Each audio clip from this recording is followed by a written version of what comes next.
Jesus.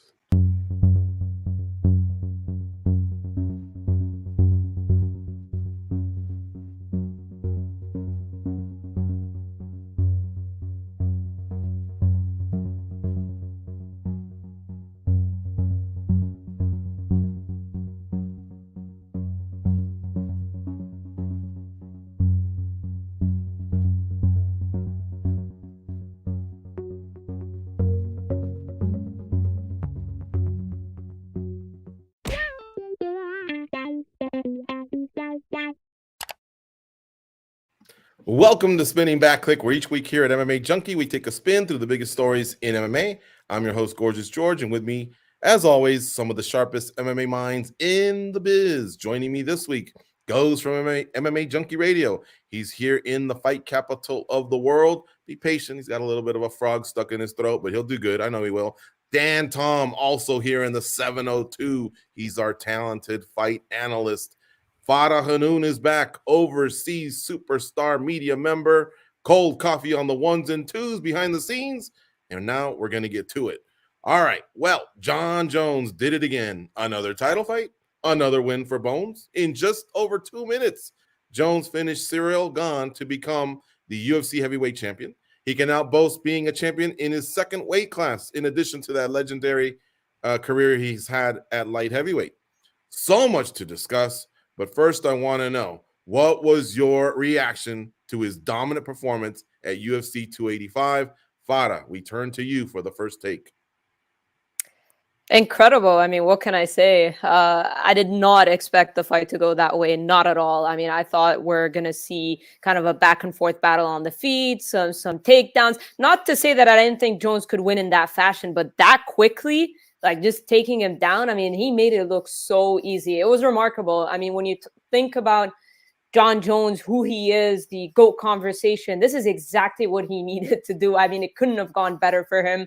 Just spectacular. I feel like there are a lot of unanswered questions. I mean, and it's not exactly his fault because he went out there and dominated, but I wanted to see a bit of the speed, the kind of the questions that I had. How is he going to fare speed-wise with that extra weight? How is he going to fare cardio-wise? A lot of unanswered questions, in my opinion, but I'm pretty sure he's not complaining. I was complete domination. Cyril Gane is really good. I mean, I thought he was going to pose a lot of problems for Jon Jones in the stand-up. I felt like people were underestimating Cyril's grappling based off of the Francis fight, and for Jon Jones to go out there and just kind of push him against the fence, really just bully him and choke him out. The angle was weird. We couldn't see if it was tight, but in the replay, we saw that it was just phenomenal. I can't really say too much about it. Kind of best case scenario for him.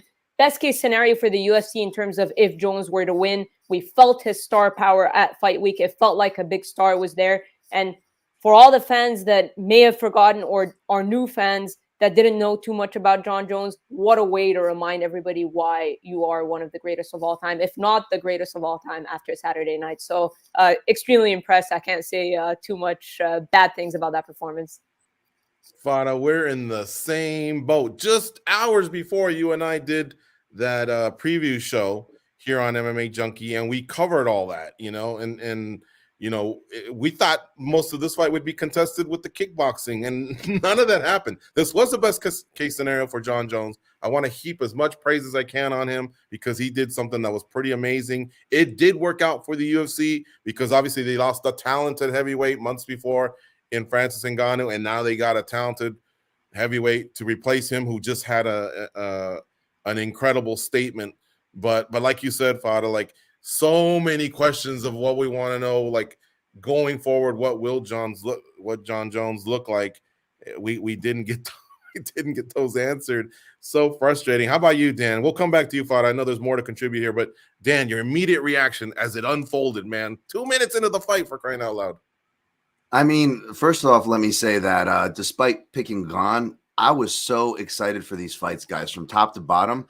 And I do believe that has something to do with Jon Jones being back, especially if we were fans of a certain era. He kind of tethers us back to there, regardless of what your opinions of the guy may be. His presence, his greatness is a word being floating around. These are hard things to deny. And in that aspect, I agree with Farah as well. It could not have gone any better. Now, again, I'm not just harping on this as somebody who picked the other side or somebody who, you want to call a hater or whatever, because I keep the same energy for every fight, even the more, not as meaningful prelim fights. Is I hate when a fight ends too early. We don't really get to learn anything about the guy. And I don't know if we learned much. It's impressive in the fact that Jones hadn't come out and actually used his wrestling to blow someone away in the first round since, middleweight Chael Sonnen over a decade ago, which I think a lot of people weren't realizing. But despite, Jon Jones fans not wanting to admit anything negative, despite it actually being a positive, it is a positive, because who can just stop doing things for a decade and then kind of come back to them? I know he didn't stop fighting for a decade, but if you look at the actual trends and stuff that he broke, really impressive. But I don't know how much it really told us about him. Maybe it told us more about the quality of heavyweight, which I'll page note that for later. There you go. I love it. How about you, Goes? Immediate reaction. I mean, you were upstairs, I was downstairs, but I think both of us were like, well, my immediate reaction right now, when you said Jon Jones did it again, I freaked out, man, because normally when we hear that, it means something else. And I hope we're able to turn the corner here with Jon Jones, because that's one thing, man, going into this fight. Like, you don't want to just see what he's like physically and all. You want to know where he's at mentally, right? Gone 3 years, coming back to Las Vegas. What's all that going to be like for him? And it seemed like he handled it like a champ. I mean, he kind of went on his little PR tour, right? Like, he was being friendly to everybody, saying all the right things. I think overall, man, this couldn't have gone any better for him. I'm with Farah and Dan. I picked Ciryl Gane in this one. I didn't just pick him. I actually thought he was going to dominate the fight. I was really, really wrong. I'll eat crow on that. But I do wish we would have seen a little bit more of Jon Jones so that we can kind of forecast what it's going to be like as a heavyweight for him. They bring up Stipe Miocic, right? Right away, it sucks that we're kind of like in the same boat where we're like, well, we're not too sure, right? Like, what happens if these fights go the distance? There's a lot of question marks still, but what he was able to do on that night was pretty damn amazing. The way he did it, the things that he said before, the things that he said after, and the fact that when George says Jon Jones did it again, it meant something else for us. So he maybe turned the page there as well. yeah, all right, very classy. Everybody handling it, like as we should, as professionals here. But yeah, I was on Team Gone too. I think I even said it's gonna be easy. So here I am. I'm taking my medicine. I'll start with Musa N in the chat. He says, no real MMA fan said Gane had a chance. Laughing my ass off. Jon has more title defenses than Gane has fights. I mean, it's all 100% correct, except I am a real MMA fan, goddammit. And that's just what I thought. What do you want from me, man? Like, when has this guy really wrestled as of late? And did he not struggle in his last 2 title defenses? And has he not been gone for 3 years? I mean, we weren't wackos here. You know what I mean? Like, in what we said, but boy, did Jon make me look dumb. Wait, George, are you saying you picked an upset in the heavyweight MMA, a volatile sport in the most volatile division? Are you saying that Jon Jones is a human being? How dare you, George? How dare you? But by the way, really quick, all I did was think of George and Goes this weekend when that happened, because you guys said it all the time on MMA Junkie Radio, right? You guys referenced Thiago Alves versus George St. Pierre sitting there for UFC 100 going, I can't believe I picked against the GOAT or a GOAT. I don't want to trigger any Jon Jones fans. We'll get to that, folks. But yeah, to the fairness of the fans here, I can't help but feel silly, to quote you guys, sitting here on a Monday morning. I don't know. How did he get that comment 100%. off, George? What's that, Goes? How did he get that comment off of the new yacht that he probably bought with all the money he put down on Jon Jones, right? Let's see the receipts. We it was come so out here and we obvious. tell you guys all the time what we think. We get smashed when we're wrong. I'm sure you guys are wrong from time to time as well. Yeah, I was told that on Instagram. Well, that aged well. And I said, well, congrats on going 13-0. And he said, well, I technically had Valentina, and of course I felt like saying, well, that aged well, but you just gotta take it. You Right. gotta take Yep. it. You gotta take it. And what can you do? Jon, seriously, congratulations. And Stipe does appear to be next. I mean, they're already talking about the International Fight Week. He said he didn't take no damage, but then he also said, well, they didn't train as much with the sparring because there was an injury that he didn't want to hint towards or whatever. And of course, we know with Miocic, there's been these delays. Fada, what do you think? Does this go down on International Fight Week? Jones versus Miocic? I think it does, unless there's something major. I believe it will go down, just because I know John said he's been dealing with something, but he came out relatively unscathed. They're completely unscathed out of this fight with Cyril Gane. And Miocic hasn't fought since UFC 260, which was March 2021. That's 2 years ago. So I'm thinking that he's probably ready to go. I think they could lure them into fighting around that date. It makes sense. It's the fight to make. I know Stipe's coming off of that loss to Francis Ngannou, but he kind of wanted the trilogy. He felt snubbed out of a trilogy bout with Ngannou, considering they're 1-1. So considering who Stipe Miocic is and what Jon Jones wants to do, because when you look at the heavyweight division, John talks about potentially one more fight. He's going to need someone who's going to motivate him. And I feel he talked about that fire kind of not burning anymore at light heavyweight when he fought the likes of Dominic Reyes and Thiago Santos. Stipe Miocic is going to excite him. He's a consensus greatest heavyweight of all time. A lot of people think so, at least most title defenses at 3. So this is something that's going to get Jon Jones excited. So International Fight Week has that buzz. It's usually one of the biggest shows of the year. So I don't see why not. So I think they'll fight in July. Mm-hmm. Dan, are you warm to this fight? And do you think there will be more fights? This whole Jon Jones, I don't know how many more I have in me type deal. I mean, hey, he's now in a division that you can cruise into your 40s. And if anyone has shown that Father Time is going to have one heck of a matchup in his final bout, it's Jon Jones. I just think he's being careful for a reason. There's a reason why it took a decade for him to come up to heavyweight, despite as good and as confident as he is, right? To be honest, I'm not accusing, I would never accuse a fighter of being afraid, even though that's what Jon Jones is doing to the actual heavyweight champion, Francis Ngannou, who he conveniently missed as 2 ships passing in the night. But I think the real answer to this question is in Jones's contract. The UFC, like I mentioned the last time I was on the show, they recently revamped their contracts to pretty much make them even more restrictive and kind of unfair, whether it's, to go class action later on or the time spent in the actual contract. I'm really curious on Jon's re-upping deal, if he was able to maybe get something a little closer to old contracts. So maybe he can maybe not fight out the 8-fight deal or whatever he signed, but perhaps do a retirement and still be open to some celebrity fights down the way. And I think that he's kind of cherry picking Stipe Miocic here. Miocic deserves to be there, but again, we're going to forget about Miocic collectively as a promotion. And, and now all of a sudden, when Ngannou goes away, we're going to follow the UFC kind of their PR message they put on the broadcast, greatest of all time. Now he wants to fight the greatest heavyweight of all time. I think it's a little bit too neat of a narrative. Not that Stipe doesn't deserve that distinction, but I think it's too neat of a narrative to just kind of forget about Ngannou here instead of going for a guy in Stipe who's probably, definitely in the December month of his career, right? Age, chin, activity. Like Gane, everyone's like, oh, Gane didn't train, full time, and it kind of showed. He only trains when he's in camp. That's what Stipe does. He's a full-time firefighter. This is kind of my point at the heavyweight division, not hating on it. But Jon Jones is going to have some flexibility to do some things, especially if Stipe, like I'm wearing my glasses here, my theory, and if you read my past breakdowns, that guy's not seeing shots too well. I know Johns knows this because he is a student of the game, and he is so much smarter than all of us when it comes to this fighting stuff. So he's cherry picking. He's got the merit badge.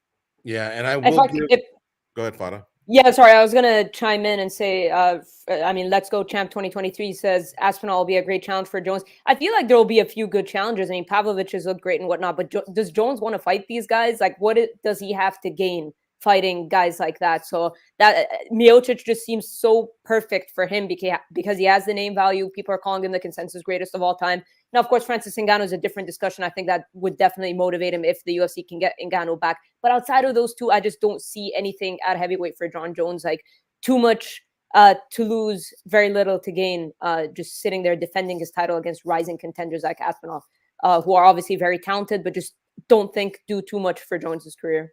Right, but you only make money if you fight. I don't know what Jon hasn't really become, like this amazing human being to back in the sponsorship realm or anything like that. He's missed out on years of getting paid, and he even complained that he thinks he was owed some money, and that's why he had that firm stance a couple years ago when all this even happened. So maybe could he look at him as maybe not motivation, for the challenge per se, but at least scoop up some big paydays, which I think will accompany him now because he grew tremendously in these last few days. So back to you on that one, Dan. I'd like Fada to chime in on that one as well. Could that be the motivation Jon Jones needs to hang around? Yeah, as far as that, see, that's the thing is the motivation is a well that I think will run kind of dry. Again, back to Farah's point there, a number that I didn't throw out in my previous answer. And again, I'm not trying to crap on heavyweights here. I'm just trying to give context to the picture, which is there's only roughly 35 heavyweights, the last count just a couple weeks ago on the roster. Now, if you want to go who's injured and who's actually active, I'm willing to bet at the time of this recording, we're about under 30 active heavyweights, folks. So this is kind of the division we have. And if we look around, there's not a lot of name value, and the real athletes that do stand out, like the Aspinalls, again, I don't know what the value there is going to be. Back to kind of George's point, that ties into that kind of weak well at heavyweight. So as far as motivation goes, I really just think it is not just the money, and I'm not saying that in a bad way. Like, these fighters should be motivated by money, and they should get a lot more of it. I'm an advocate of that, right? But I also think the motivation here is that greatest of all time thing. I know I was complaining and nitpicking and the neatness of the narrative, but Stipe is a name for a reason. He's considered the greatest.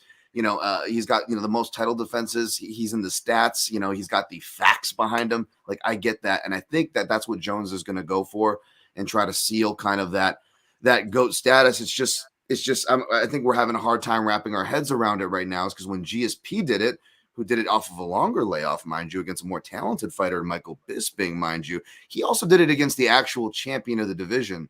So I have no problem, with, these distinctions and whatnot, but I do think that it's these distinctions that Jones is going after. Greatness. Okay. What do you think, Fada? You've covered a few of these athletes while covering our European shows. Is there enough for Jones to get motivated over an Aspinall or a Pavlovich, and make some of these big paydays he's always wanted? I mean, I dare say you can't ever compare anyone to McGregor, but I think there's going to be some good numbers that come from this, and I think John's going to be like, woohoo, like motivated all of a sudden when he sees a couple extra zeros on his paycheck. Yeah, he could be motivated by that, just the ability to headline these big pay-per-views again, as he has been able to his whole career. But I just don't know if there's that kind of that name value in the heavyweight division just yet. Now, of course, Aspinall having the UK behind him is good. Unfortunate ending to his last fight against Curtis Blades. Of course, I was there. You have Curtis Blades, who's a guy that a lot of people will believe will be a tough matchup for Jon Jones because of his wrestling.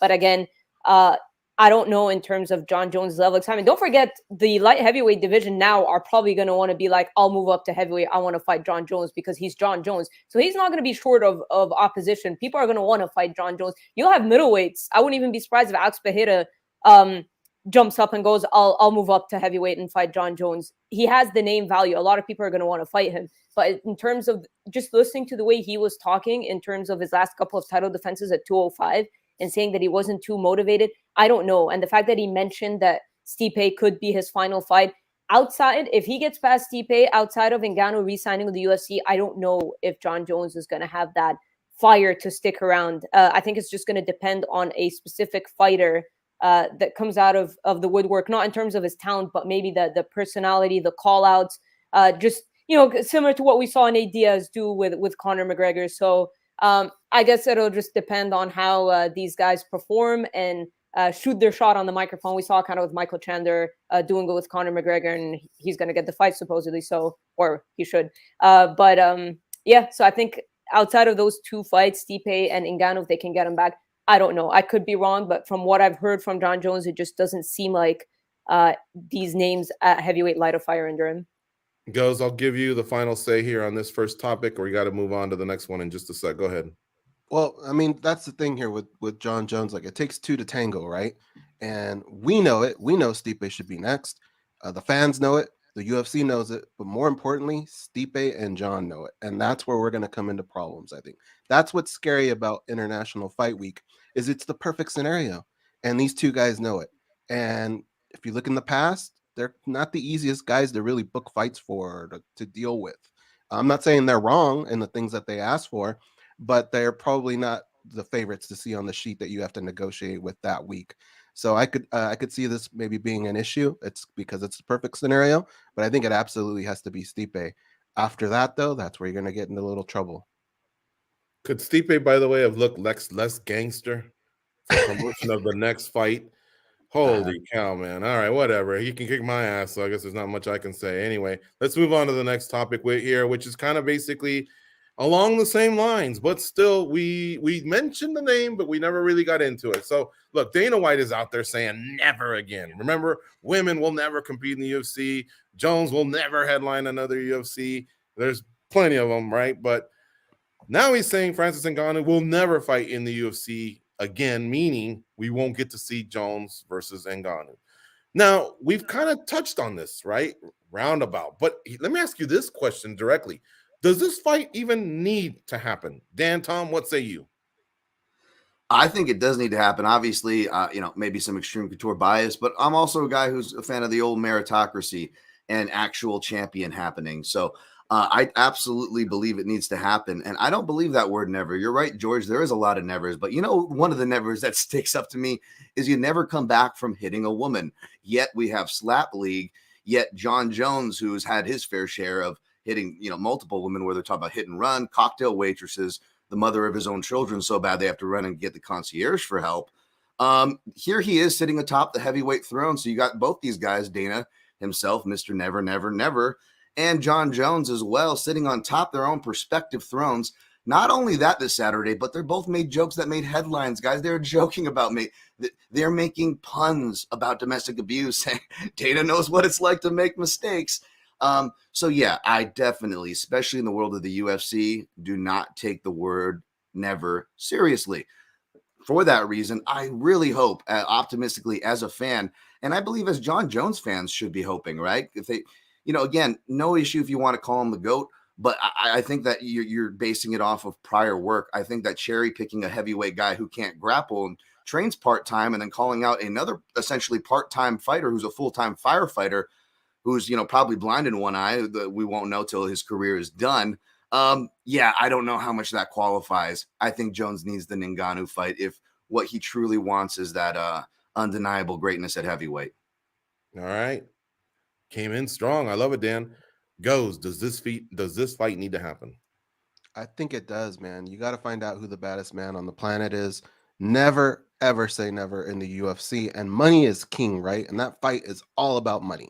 Right now, with Jon Jones at the top, the heavyweight division has changed, right? It's only really made up of about 3 people, so long as Jon Jones is at the top. Because, yeah, Aspinall, good fighter. Curtis Blade, good fighter. But I don't know that the UFC wants to send Jon Jones out there with those names. It's just, it's hard after all the money they probably made this weekend, all the money that they'll probably make off of Stipe Jones. It's just difficult to do that. And like Farah said, I don't even know that Jon would be really motivated to take those fights. So really, if Jon Jones keeps winning, that's the only thing that's going to be lurking in the background, right? Francis Ngannou. Regardless, if he goes to boxing and gets his butt kicked in boxing, it's not going to matter because we all are talking about mixed martial arts. He left as the king. People are going to want to see that fight, and it's all about money, man. And guess what?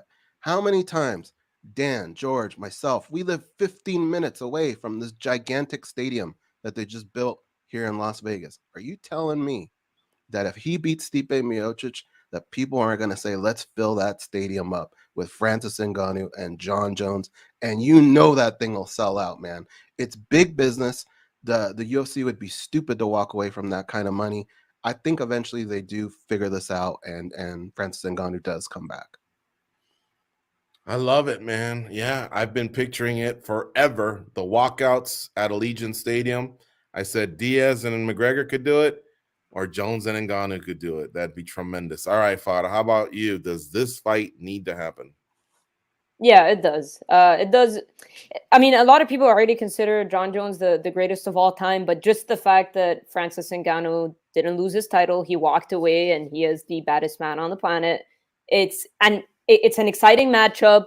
Ngannou has the name. Obviously, Jon Jones has the name. Everything about it, it needs to happen. I think it's a win-win-win situation for everybody.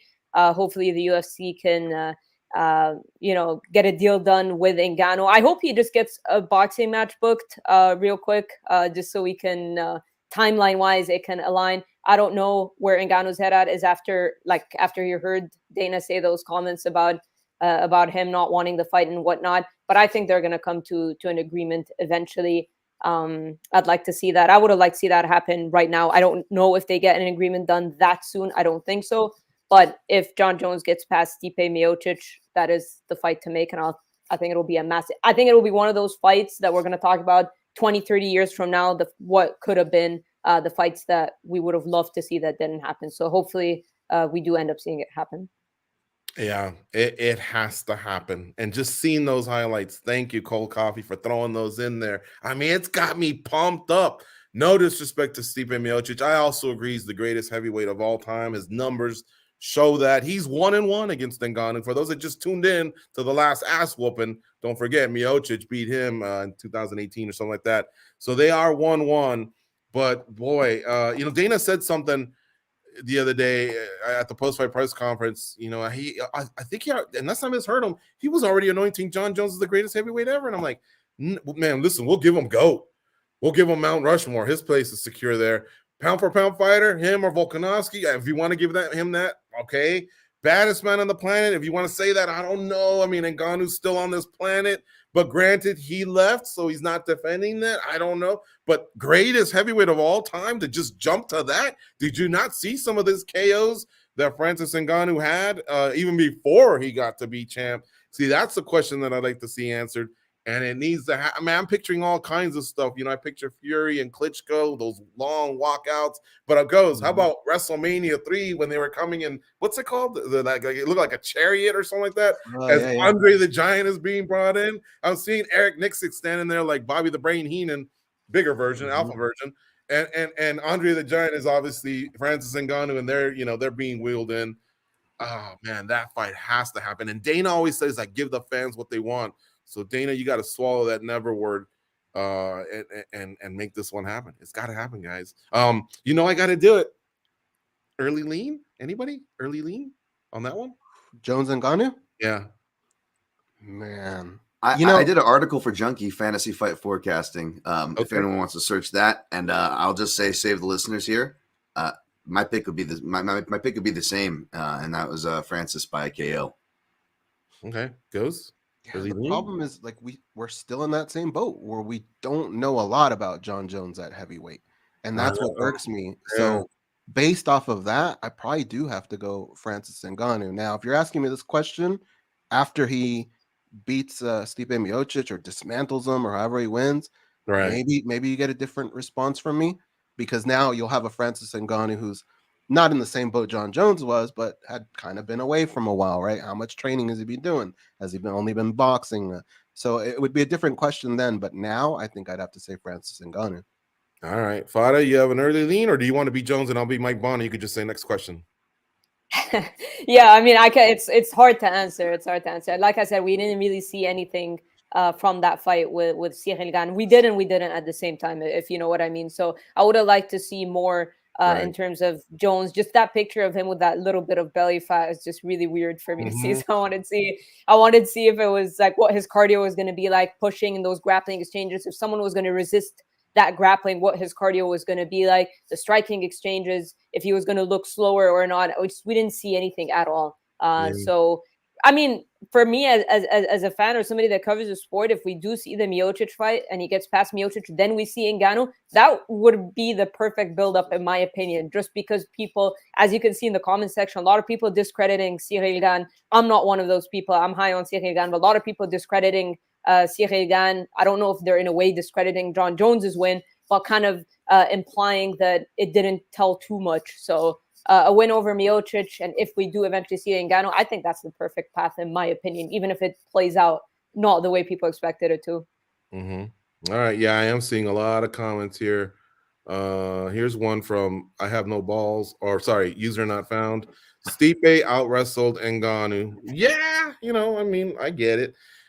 Jones looked great. I mean, that wrestling was on point. But he told Joe Rogan, he goes, to tell you the truth, I kind of felt out of whack out there, like in the stand-up. So to what Fada's saying, like, I would have liked to have seen the exchanges to see if the rust starts to get shaken off, and then he looks as good as that B-roll that Kenny will throw up there of Jones at light heavyweight, or if he would have been, a catastrophe and maybe gone.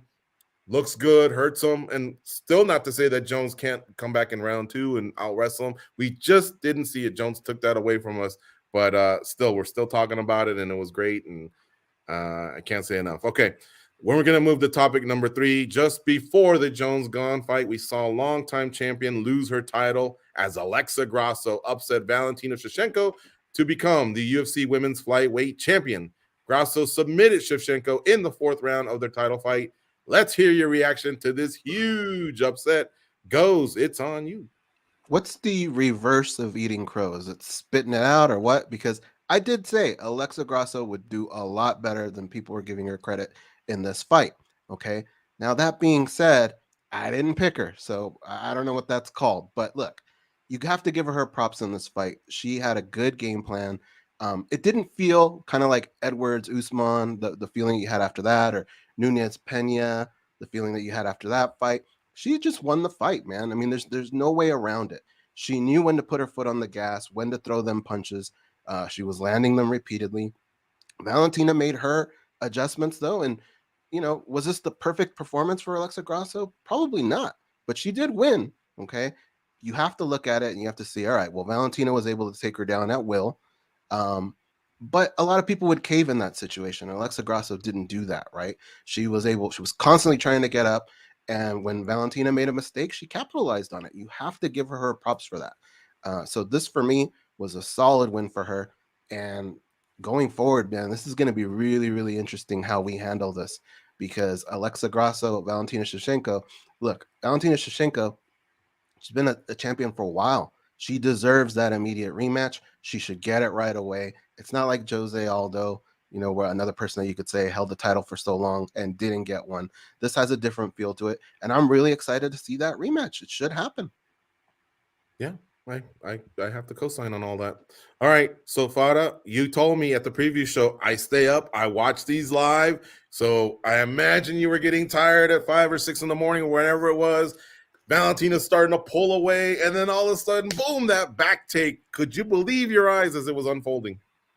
No, honestly, I don't know, what were the odds of Alexa winning by submission? I'd wanna know that, because I'm pretty sure they were pretty big. I mean, I just didn't think she was gonna have too much for her. I did say she could trouble her on the feet. I did feel like she could hang with Valentina Shevchenko on the feet. She has very crisp boxing, and I liked how she kind of lunged in with her 1-2, made her respect her in the stand-up really fast. And that's one thing that Alexa did really, really well, because a lot of people, they kind of just stand there when they're fighting Valentina.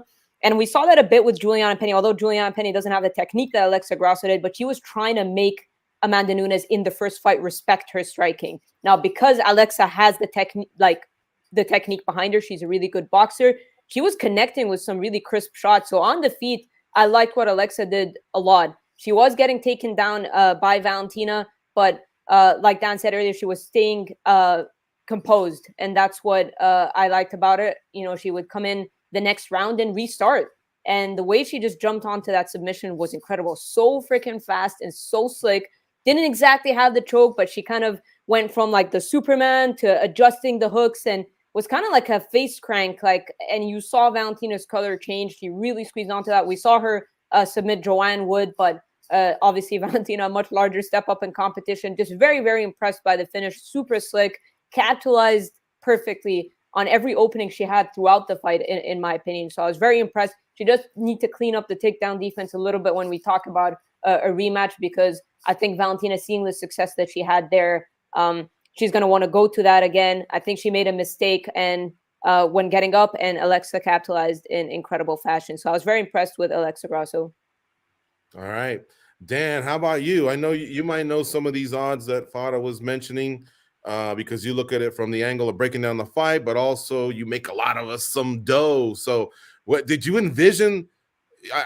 It's one of the two. I can't remember because I listen to a lot of stuff, to be fair. But I know there was some big props out there for Grasso by submission and Jones by submission. So tell me, sir, what happened here?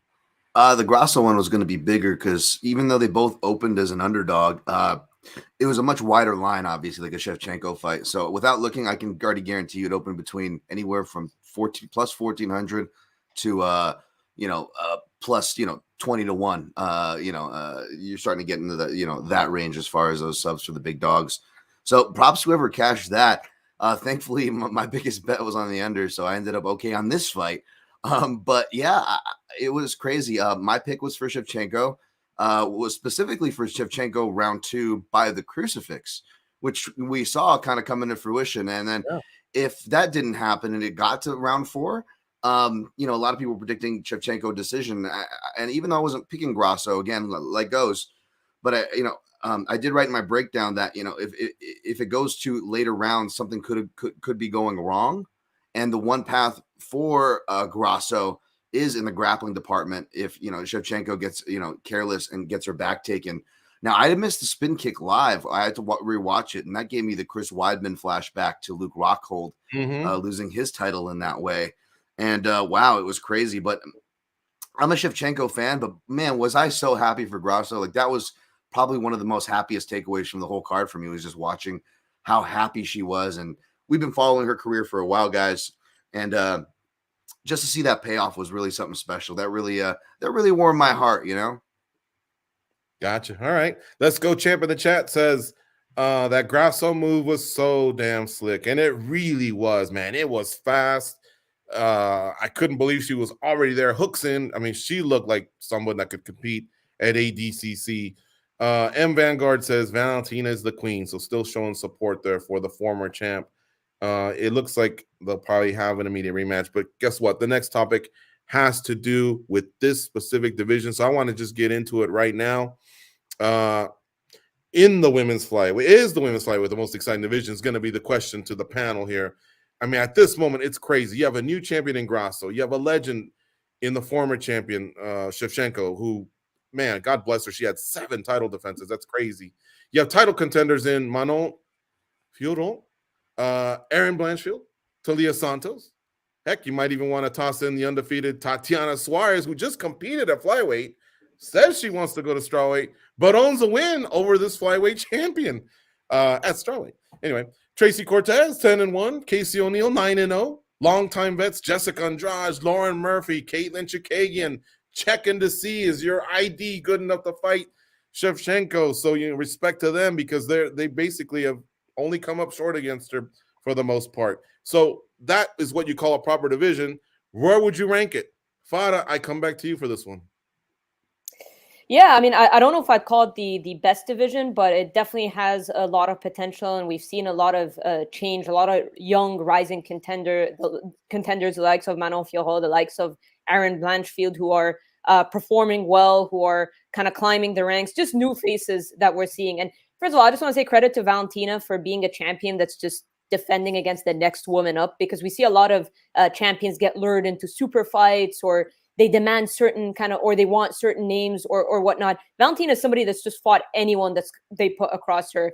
And I know a lot of people are writing Alexa Grasso off. A lot of people were writing off most people that would fight Valentina Shevchenko. They're probably writing off Taila Santos as well. But she's somebody that, we talk about motivation, and we look at Jon Jones and his final title defenses at light heavyweight, saying he wasn't too motivated because of the name value. Well, I mean, Valentina's been fighting Mighty Mouse, another shout out. Of course, he's another guy that was just fighting the next man up. And you look back in the day, Anderson Silva, George St. Pierre, those guys were doing it. But the new wave of champions today, we see a lot of people targeting super fights and whatnot. Valentina has been a champion that's taken on the next woman up. And now it's more exciting because there are a lot of next women up. Erin Blanchfield's ready. She wants that, she's ready. If you call her and tell her you got a title shot, she'll take it. Alexa, interestingly enough, was saying perhaps one more fight beforehand. Manon Fiorot also said that. But a lot of them were coming out after the Taila Santos fight and saying, Manon was one of them. I wanted to be the one to expose those weaknesses. And we've kind of seen, because Valentina has been so perfect, we've seen her kind of make a couple of mistakes against Taila, against Alexa Grasso. So a lot of people are doubting Valentina right now. And you can tell she doesn't take a loss too well. She was kind of like, I was winning that fight. I don't want to call her a sore loser. She's just extremely competitive. So this is going to light a fire under her. I don't know if she was getting bored. Probably not. Maybe not the same sentiment as Jon Jones, but this is going to light a fire under her. The close fight against Taila Santos and now losing her title to Alexa Grasso. I'm excited to see what can come out of Valentina, because I think the talks of an Amanda Nunes trilogy are going to quiet down right now. But yeah, in that regard, it's exciting to see where flyweight will go. Okay, and I just realized I didn't ask part 2 of my question on topic 3, which is relevant to this question. But real quick, Fodder, you're for the immediate rematch then, right? Yes, I am. Yeah, I think if anyone deserves 7 title defenses, if anyone deserves it, it's Valentina. All right, Dan, you pour over this footage, week after week.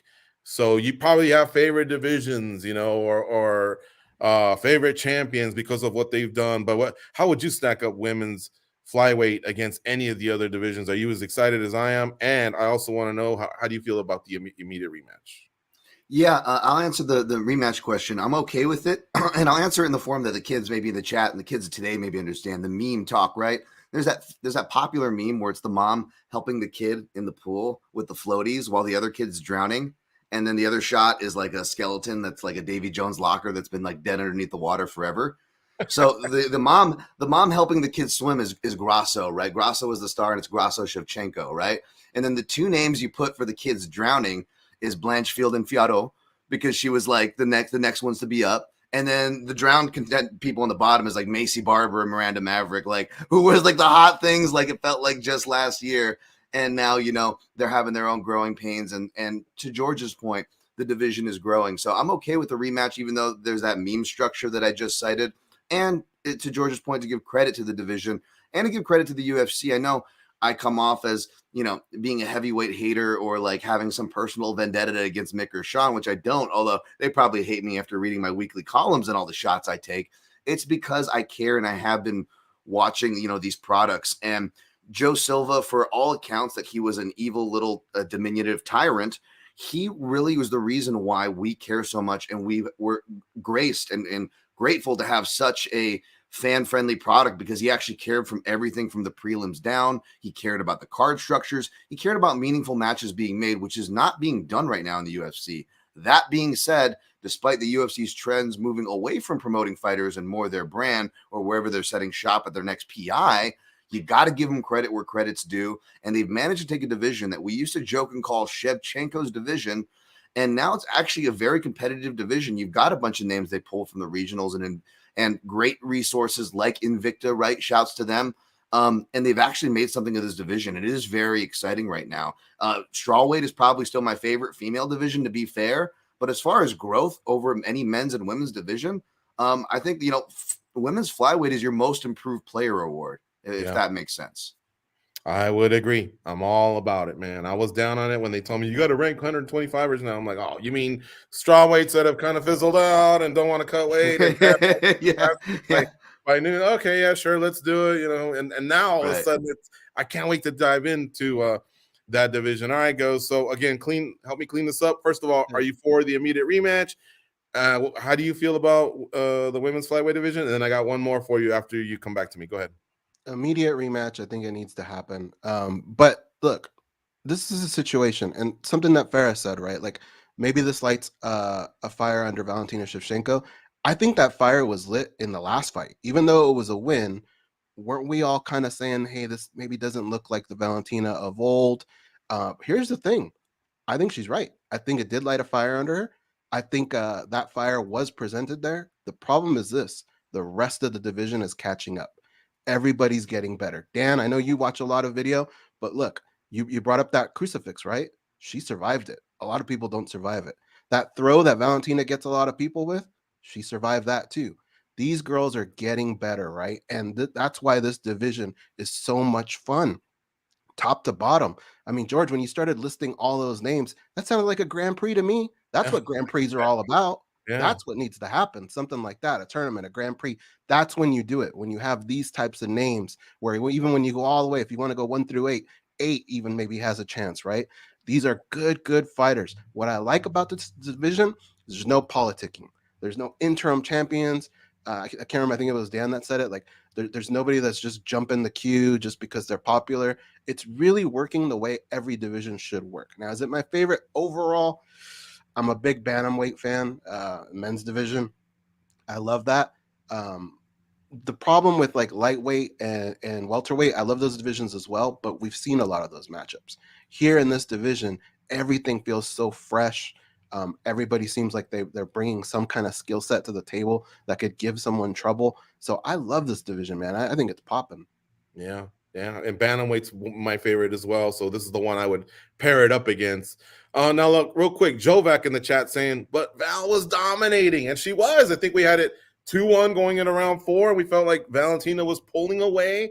And then Vanguard says, can Grasso defend her belt in the rematch? So I think what he's asking is this got a little bit of that Peña Nunes taste, like, well, wait for the rematch, order will be restored. So Fada, what do you think? Who do you like in the rematch? I don't know if any odds have been posted, but I'm just asking you for a winner here. And let's actually pretend it'll probably go to Mexico, because Valentina loves to travel overseas and defend her, at the time, defend her belt overseas. So Grasso is the home team. Shevchenko is the road team. Who do you favor here, Fada? I think I favor Valentina still, and I wouldn't be surprised if the odds had Valentina as well, just because of the way the fight was going. Again, Alexa proved that she's dangerous and she's defensively sound in certain positions. Valentina was able to take her to the ground numerous times, but Grasso wasn't just like submissive. She was trying to get out. The way she got out of the head and arm throw was very impressive as well. She's dangerous on the feet. But I just think overall, the way the fight was going, I think I'd favor Valentina. That's not to say that I think it's going to look like Peña Nunes too. I don't think so. I think we're going to get a competitive battle, but I would lean towards Valentina just because of how easily she was able to get Grasso down to the ground. And when you think of a fight in totality, 25 minutes, I think it was trending towards Valentina's way. So I don't think it'll be domination necessarily, but I'd lean Valentina. Mm-hmm. All right. How about you, Dan? Yeah, very interesting. By the way, note that I picked up a second time around is Grasso fought Shevchenko with a southpaw stance, and that really threw her off. So I thought that was apropos that George mentioned Peña Nunes. The whole, idea was the southpaw switch essentially threw the whole dynamic off. Something so simple, which is kind of funny. But again, back to that stance analysis, right? One thing, though, to mention, part of the reason, I love what Ghost said. That is definitely part of the reason, right? There's so much tape to watch. He nailed it there. But another thing we need to keep in mind, especially for something that, was being lobbied for the Jones fight, he was attempting this feat at 15 years into his pro career, 15 years, whether you take years off, it's still mileage, right? It's still a long time. Shevchenko has like a 20-fight-year career. She's been fighting like since she was a teenager. She had a whole kickboxing career prior to her MMA career. So she may only be 34 or 35, which isn't, a terribly old age or anything. And I'm not trying to be ageist because, again, it's more about the miles, something we need to keep in mind. So that could be showing up too, right? I hate to throw that accusation. I'm a fan of the veterans, so to speak, but, Father Time is undefeated. So I would probably lean towards Shevchenko right now if you're asking me, George, but I would not be surprised if my MMA Junkie breakdown article comes and there's a cheeky Grasso pick on there. All right. So courtesy of the chat's been blowing up. I got to give them props. If you have something intelligent to say, we'll definitely put it on. And if you don't, I'll smash you. But Lou Sasso in the chat says Shevchenko minus 180, Grasso plus 155. I looked it up and that does appear to be true. Fada, did you want to say something? Yeah, I want to bring up Sky VZN El Daddy's comment. He mentioned that multiple times about Jason Herzog standing them up at one point. That was a weird stand-up, and I think I saw kind of a Twitter exchange where Herzog said, I'm going to have to rewatch, and it was kind of an in-the-moment decision because that was a weird stand-up. Not saying that it was going to lead to anything. Grasso ended up getting the finish in the next round, I believe. But just that was an interesting stand-up that I thought a lot of people thought was weird and unwarranted. And somebody, if we're just going to pick out another comment, Ace Raza says Valentina was not winning. Alexa's boxing was better, and she caught Valentina, turned Valentina into a panic wrestler. Valentina looked tired and backpedaled the fourth round. Alexa stuffed her takedown. I don't know if I didn't entirely agree with that, but that's why I was kind of saying that I do believe it's going to be a competitive fight. I believe the rematch is going to be competitive. I don't think Valentina dominates, and the odds apparently suggest that. Yeah, and another thing, I only agree with part of that. She did kind of turn into a wrestler. Fada had noted that Alexa early on got her respect, and she did. She hit her with some combos, and I remember looking at Valentina's face, and Valentina was like, oh, okay, I see that boxing. And I thought, if anything, Valentina showed just why she's so brilliant. That's an adjustment, and that's leaning on your overall package of the skills that you have. So going to that, because it is a path to victory, I thought it was very, very intelligent. So I don't see a stuffed her takedowns. Ace Razak, part of it is something I agree with, but part of it I don't. But go ahead, Goes. I know I threw a lot at you there, including the odds. If you heard me there, Shevchenko minus 180, Grasso plus 155 in the rematch. I know we're getting short here on time, so I'll be really quick about this. But another thing that you do have to take in consideration with the rematch is where is it at? Because if it is in Mexico, not just within Mexico, but what city? Because if this fight's like in Mexico City, boy, you're gonna need to tell me that Valentina got there early. Because I wouldn't say she gassed in the last fight, but yeah, she got tired, as you should in a title fight towards the end like that. But in Mexico City, that is a huge advantage for people who live out there, and I'm sure Alexa Grasso will be there. I think, George, you've heard as well, the pollution is a big thing, right? The Yes. altitude, that really does play a lot into who I would pick in that rematch. The air quality for sure. Grasso's from Guadalajara, and that's a big city. And I wonder if the UFC would want to introduce a new city. They've done Monterrey, I believe, and they've done Mexico. And I think Mexico City is the spot to go. But if they were to go to Guadalajara, that would be a very, very big home game for Alexa Grasso. Dan, did you want to say anything else? Looks like you're chomping at the bit there.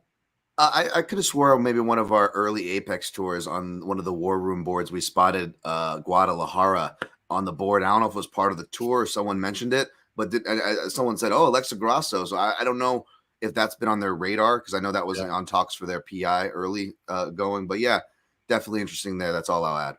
Yeah, I still side with Shevchenko, but respect to what Grasso did. And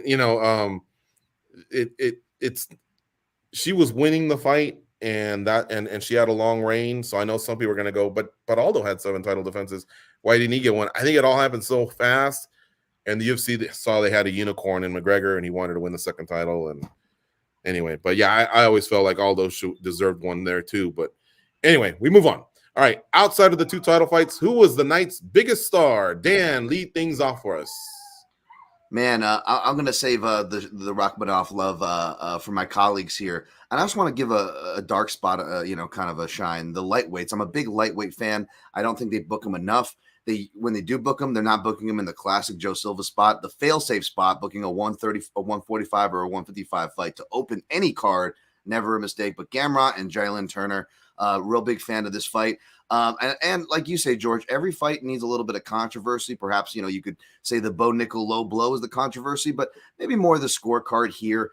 We had scores kind of all over the place. Gamrot should deserve some love. He is a future guy that hopefully we'll see in these bigger matchups. Like Go said, though, a lot of these guys, they kind of only fight each other at 155. Gamrot's a guy trying to break through, so hopefully he can parlay that win. And I want to just give love real quick to Jalen Turner, who had a strong argument for winning that fight. I think he's a guy to watch on the rise regardless of the outcome of this fight. And by the way, Ron McCarthy, what's up with this guy, man? Scoring for Paddy Pimblett, scoring 30-27 for this fight. Like, I thought we were supposed to be moving away from cage hugging and grappling without, damaging or close submission attempts. And Gamrot did some damage on the ground. But, man, I don't know what's going on with Ron McCarthy. And Derek clearly remains to be the most high-level judge. I give him that respect, by the way.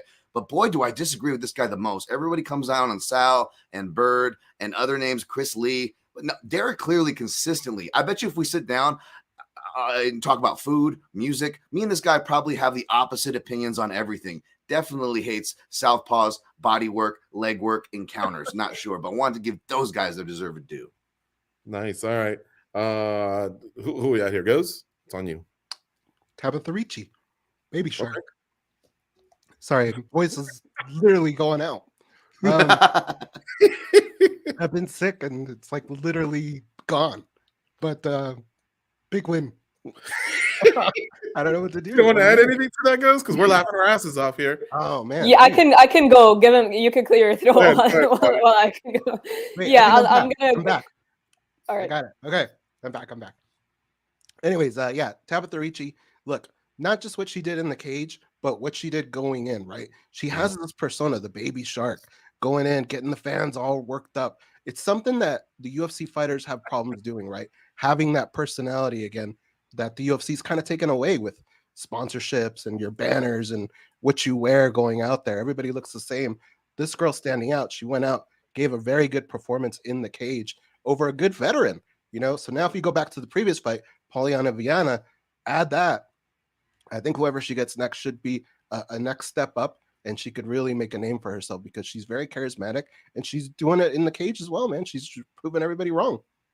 She needs to turn her fights into Jimmy Buffett concerts and just have everybody with the shark heads out there. And Fada, go ahead. Did you want to add to that or introduce a new fighter as your star of the night?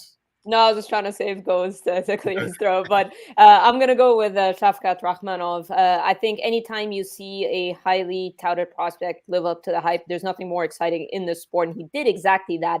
And what I love about this performance, it wasn't him walking through his opponent. He fought a very game Jeff Neal, who brought it, who tagged him, and it kind of brought a dog out of Shavkat that maybe people weren't sure or didn't know if he even had. Clearly, he has it. 17 wins, 17 finishes. Are you kidding me? And him, the fact that he chased the finish after a back and forth battle that I think we would have been impressed with regardless if it went the distance. But the fact that he managed to get that choke at the end of the fight, super impressive. I thought he looked great.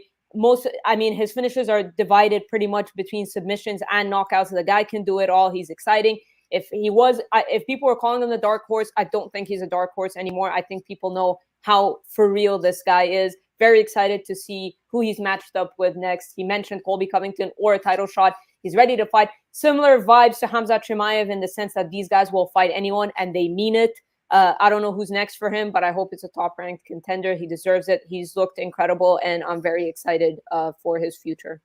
Mm-hmm. And I just want to steal something real fast from Fada here. I love fighters that in the third round get a stoppage. So shout out to Ian Gary. Yeah. And then of course he sold it. Is he a little bit more over the top? Possibly, but what? He's kind of following a blueprint. And guess what? The man that created that blueprint has already given him a seal of approval. So great on him. Love seeing him with his family during fight week. But I'm gonna take a page out of Dan Tom's book. I want to give some love to Song Kenan. He actually, this dude is got a lot. Everybody kept saying he was going to get smashed, but man, I really enjoyed seeing him fight and compete there all the way to the end. He really hurt Gary with his nice left that he threw. But man, he's thick, and you can tell that if he just keeps polishing up his game, he can be a problem for a lot of fighters. All right, we'll probably have time for one additional here, so I'm going to make it quick. I'm going to skip to the last one. All right, additional number 2. Now that we have the rosters for the Ultimate Fighter 31, along with having 2 big names as coaches, Conor McGregor and Michael Chandler, are you excited for the next season of The Ultimate Fighter? Fada, are you there yet? It's coming in the summer.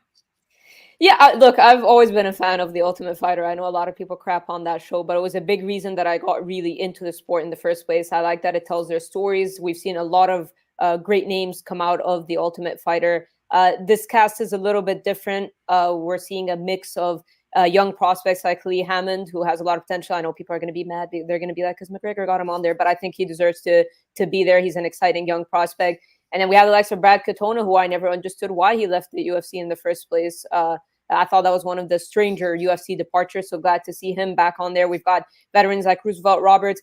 And then, of course, Michael Chandler and Conor McGregor coaching the show. I'm always happy for these guys getting exposure. And when you get a guy like Conor coaching the show, we know the views are going to be super high. So I'm happy for a lot of those guys that are the younger guys who are going to get the attention, and some of the veterans that felt like they didn't really get their due, the likes of Brad Katona.